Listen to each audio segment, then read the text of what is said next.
नमस्कार दोस्तों। स्वागत है आपका YouTube चैनल अकाउंट्स गुरु पे। दोस्तों, हम यहाँ क्लास 12th का अकाउंट्स देख रहे हैं।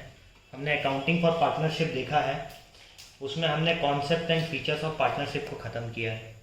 आज हम और आगे बढ़ते हैं, हमारे एक अगले टॉपिक पे आते हैं जो कि थियोरेटिकली बहुत इम्पॉर्टेंट है।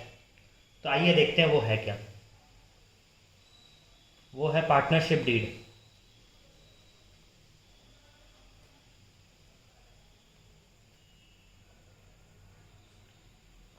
पार्टनरशिप डीड क्या होता है?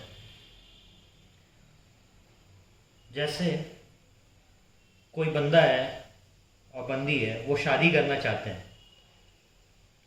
तो उन्हें कोर्ट में जा कर के मैरिज सर्टिफिकेट बनवाना पड़ता है कि हाँ ये दोनों अब साथ में हैं। सेम वे में पार्टनरशिप डीड होती है। ये डीड बिटवीन द पार्टनर्स होती है, जिससे कभी इन फ्यूचर पार्टनर्स के बीच में डिस्प्यूट ना हो, इसलिए ये डीड होती है। जैसे मैरिज सर्टिफिकेट भी होता है कि हस्बैंड वाइफ के बीच में अगर कोई डिस्प्यूट हुआ तो मैरिज सर्टिफिकेट काम आता है। सेम वे में पार्टनरशिप डीड है ना। तो आइए देखते हैं पार्टनरशिप डीड किसे कहते हैं। The written agreement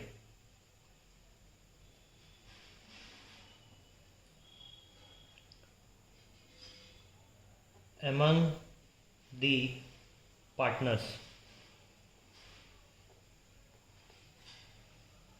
which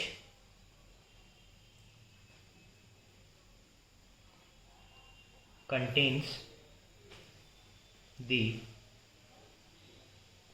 terms of agreement is partnership deed।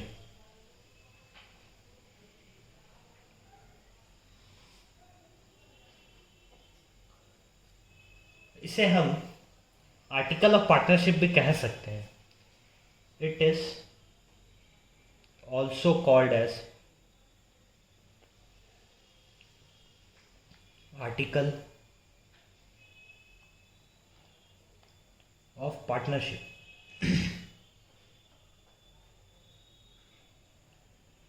दोस्तों, आपने अगर लाइक शेयर सब्सक्राइब नहीं किया तो प्लीज़ लाइक शेयर सब्सक्राइब ज़रूर करें, हमारे साथ जुड़े रहें। आपको और भी अच्छे अच्छे वीडियोस मिलते रहेंगे, अच्छे अच्छे कॉन्सेप्ट हम समझेंगे। आइए हम अब इसमें पार्टनरशिप डीड में क्या क्या कंटेंट आते हैं वो हम देखते हैं। कंटेंट्स ऑफ द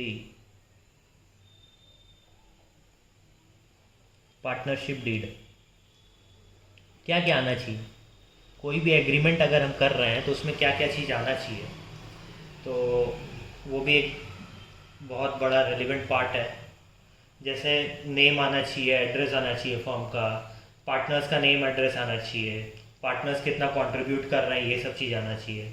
फॉर्म का अकाउंटिंग पीरियड क्या रहेगा, मतलब जनवरी टू दिसंबर रहेगा या मार्च टू अप्रैल रहेगा, अप्रैल टू मार्च रहेगा। तो वो सब चीज़ इसमें डिफाइंड होना चाहिए। तो आइए कुछ पॉइंट्स हैं जो देखते हैं हम इसमें क्या क्या आना चाहिए। Name and address, name and address of the firm and its main business। अभी फ्रेंड्स हम पार्टनरशिप में थियोरेटिकल पार्ट में चल रहे हैं। जब हम प्रैक्टिकल आएंगे तो इसमें और मज़ा आएगा, क्योंकि इसमें गुडविल कैलकुलेशन बहुत है। इजी है, डरने का है नहीं। Name and addresses of all the partners. क्यों चाहिए नेम एंड एड्रेस? कि कल को कुछ हो गया, पार्टनर भाग गया पैसा लेकर के, तो कहाँ भागेंगे हम, उसके पीछे कहाँ जाएंगे। Amount of capital to be contributed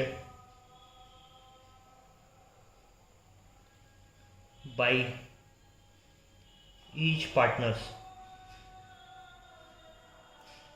फिर आएगा पॉइंट हमारा accounting period, the accounting period of the firm. और हम इसमें क्या देख सकते हैं, इसमें हमें देना होगा दी डेट ऑफ कमेंसमेंट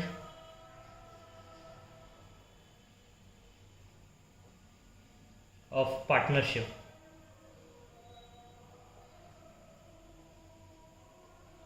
और हम क्या देख सकते हैं इसमें बैंक अकाउंट कैसे, मतलब कौन ऑपरेट करेगा, किसका साइनिंग अथॉरिटी चलेगा, वो सब चीज़, रूल्स रिगार्डिंग ऑपरेशन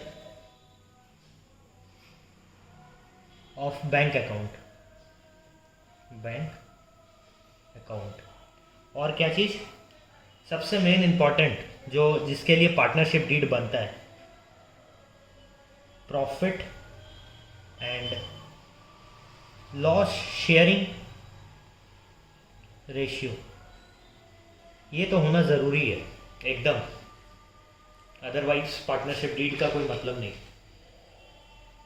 और क्या चीज़ हो सकता है, रेट ऑफ इंटरेस्ट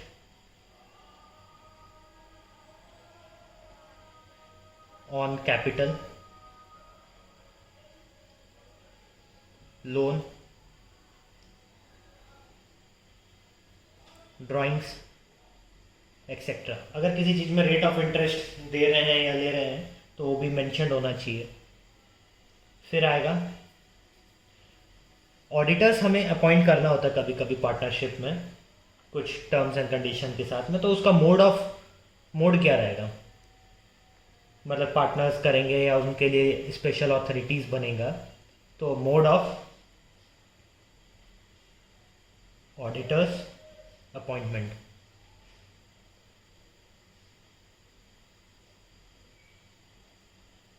भी इसमें मेंशन होना चाहिए पार्टनरशिप डीड में। फिर इनके सैलरी या कमीशन किसी भी पार्टनर्स को देना है तो वो भी मेंशन इसमें होना ज़रूरी है, salaries, commission etcetera if payable to any partners. अगर ये सब कुछ भी है, अब राइट्स भी इसमें रहना चाहिए, राइट्स, ड्यूटीज़ भी होना चाहिए, एक्सप्लेन पार्टनर्स का ड्यूटीज़ एंड उनकी लाइबिलिटीज़ क्या है, right, duties and liabilities of each partners, ये भी एक्सप्लेन होना चाहिए। अब इसमें और क्या चीज़ हो सकता है कि जैसे इंसॉल्वेंसी अगर कभी हुआ बिजनेस का, तो कौन से पार्टनर कितना लॉस बेयर करेंगे या क्या, उसका ट्रीटमेंट भी होना चाहिए। Treatment of loss arising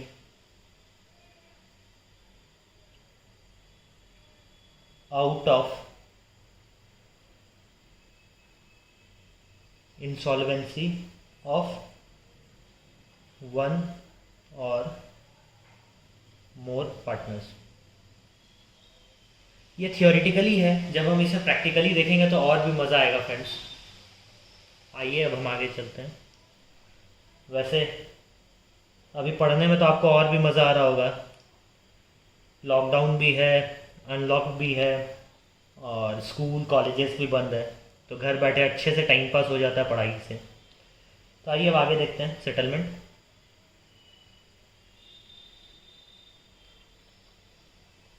settlement of accounts of, अगर डिसॉल्व हो रहा फर्म तो उसका सेटलमेंट के लिए डिसोल्यूशन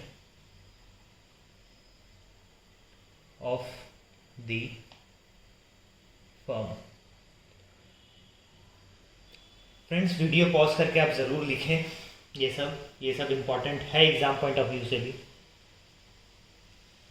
एक और है पॉइंट, उसको भी हम देखना ज़रूरी है। क्या है? Method of settlement of dispute among partner.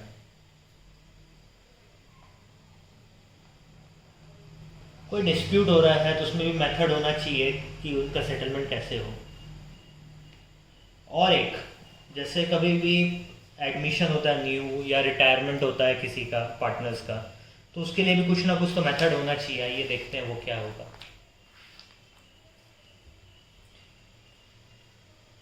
कुछ रूल्स बनना चाहिए ना। Rules to be followed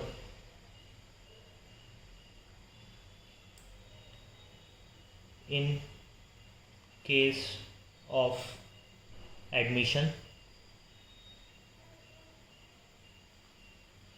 retirement,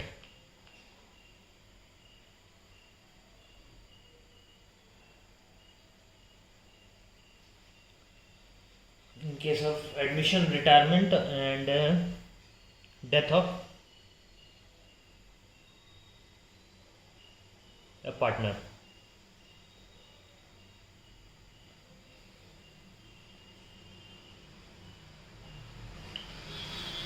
और भी अगर कुछ एनी मतलब कोई लॉ बोलता है कि ये चीज़ आपके डीड में होना चाहिए, तो वो भी हो सकता है। Any other matters relating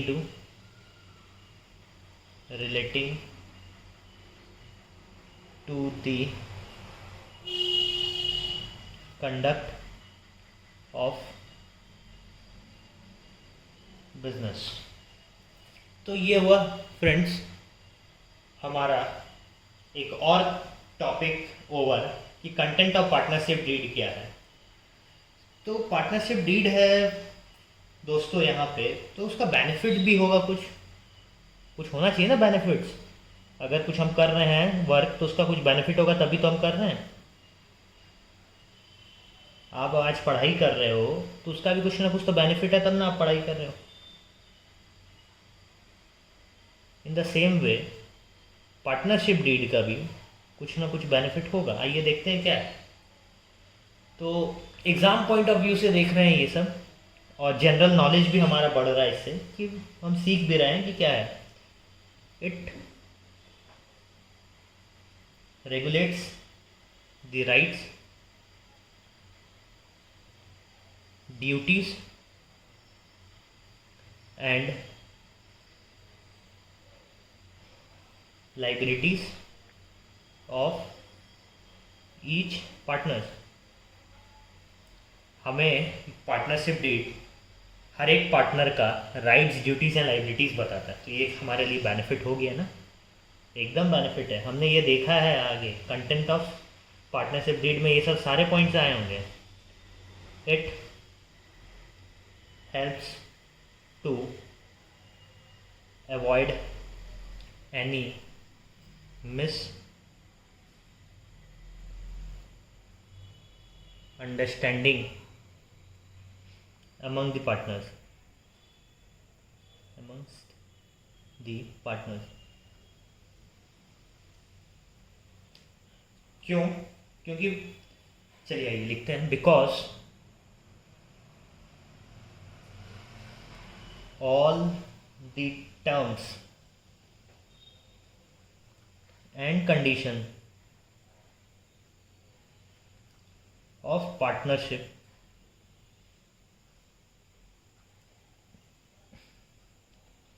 have been laid down beforehand in the deed। Last but not the least, any dispute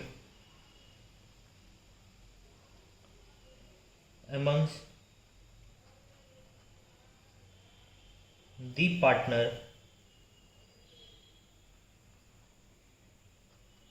may be settled easily. तो फ्रेंड्स, हमारा आज का वीडियो यहीं ओवर करते हैं हम। आगे अगले वीडियो में हम provision of partnership act accounting के रेलिवेंट्स में जो हमारे कुछ है, जैसे profit sharing ratio, interest on capital, मतलब जो हमारे अकाउंटिंग के लिए ज़रूरत है उसे हम डिस्कस करेंगे। आगे वाले वीडियोस बहुत इंपॉर्टेंट होने वाले हैं। अगर हम थ्योरी समझ लिए तो प्रैक्टिकल में इजी होगा, इजी वे में हम प्रैक्टिकल समझेंगे। थ्योरी प्रैक्टिकल करके हम समझेंगे तो हमारा चैप्टर्स इजी होगा। तो friends, thank you very much. Videos को लाइक, शेयर, सब्सक्राइब ज़रूर करें। हमारा जो मोटो है, सीखते रहें, सिखाते रहें, उसे हम आगे करते हैं। और स्टे सेफ, स्टे होम। तो friends, bye bye, take care.